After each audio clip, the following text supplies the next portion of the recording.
नमस्कार। आज मैं पितृपक्ष के ऊपर एक प्रेरणार्थक कहानी सुनाने के लिए आपके समक्ष आई हूँ। पितृपक्ष हिंदू धर्म में पूर्वजों को समर्पित 16 दिन की अवधि है। इस दौरान लोग अपने पितरों को जल अर्पित करते, श्राद्ध करते तथा ब्राह्मणों को भोजन देकर उनकी आत्मा की शांति की कामना करते हैं। इसी से जुड़ी एक कथा है जो इस प्रकार है। गांव के बाहर एक पुराने बरगद के पेड़ के नीचे हर साल पितृपक्ष में एक बूढ़ा व्यक्ति हरिदत्त अपने पितरों के लिए पिंड दान करता था। इस बार एक अजीब घटना घटी। जैसे ही उसने पिंड दान रखा, एक कौआ आया और उसे छूने के बजाय उसने पूरा पिंड उठाकर पास की एक जर्जर कुटिया की ओर उड़ गया। हरिदत्त हैरान रह गया। उसने कुटिया का पीछा किया। अंदर एक बूढ़ी विधवा बैठी थी जो बहुत गरीब थी और भीख मांगकर गुजारा करती थी। कौआ पिंडदान उसके सामने रखकर चला गया। उस रात हरिदत्त के सपने में उसके पिता आए।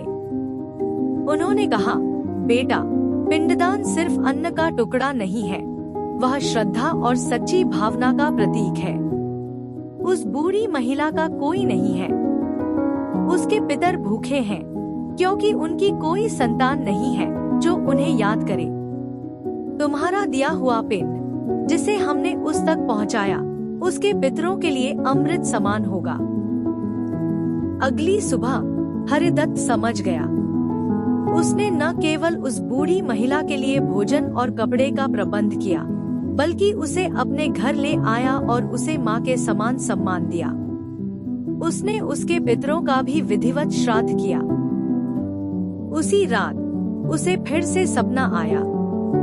इस बार उसके पिता के साथ साथ कुछ और अनजान चेहरे भी थे जो प्रकाशमान और तृप्त दिख रहे थे। उसके पिता मुस्कुराए और बोले, अब हम वास्तव में तृप्त हुए हैं। तुमने न केवल हमें बल्कि उन पितरों को भी मुक्ति दिलाई है जिनका कोई नहीं था। पितृपक्ष का यही सच्चा अर्थ है, दया, श्रद्धा और सभी भूले बिछड़े पूर्वजों के प्रति कृतज्ञता।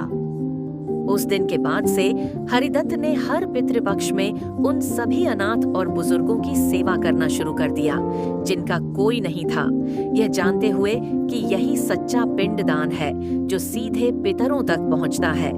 कथा का सार, पितृपक्ष केवल रीति रिवाज नहीं बल्कि श्रद्धा, दया और सभी पूर्वजों के प्रति कृतज्ञता भाव का पर्व है। दूसरों की सेवा करना, खासकर उनकी जिनका कोई नहीं है, सबसे बड़ा श्राद्ध है।